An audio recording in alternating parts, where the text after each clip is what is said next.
Hello বন্ধুরা, আজ দেখো দুপুরবেলা মাছ রান্না করব, ছোট মাছ। তো এদিক দিয়ে আমি ছোটো মাছগুলো লাল লাল করে ভেজে নেব। এদিক দিয়ে আমি সবজি কেটে রেখেছি, আলু, বেগুন আর ডাঁটা, টমেটো, পেঁয়াজ। তো এদিক দিয়ে পেস্ট করার জন্য পেঁয়াজ আর লঙ্কা রেখেছি। এদিক দিয়ে দেখো মাছ ভাজা হয়ে গেছে। ওই তেলে আমি শুকনো লঙ্কা আর রসুন দেবো এবার। তো রসুন দিয়ে দিয়েছি। তো রসুনটাকে লাল লাল করে ভেজে নিয়ে ভালো করে ভেজে নেব।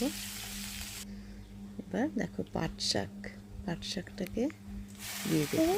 নতুন পাট শাক উঠেছে, তো সবাই তো জানো পাট শাক খেতে বেশ ভালোই লাগে।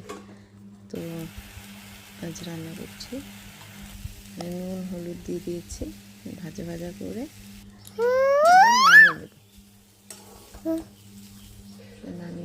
নামিয়ে নিলাম।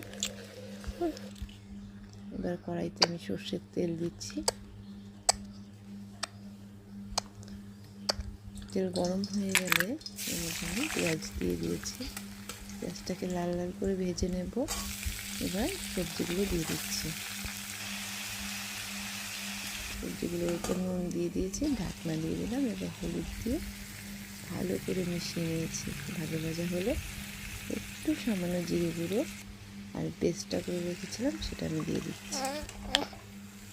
এবার ভালো করে কষি সবজিটাকে পরিমাণ মতো জল দেবো। তোমরা জল না দিলেও হবে। এখন আমি মাছগুলো দিয়ে দিলাম।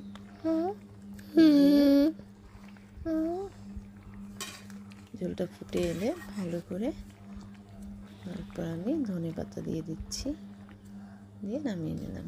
তো গরম গরম টাটা।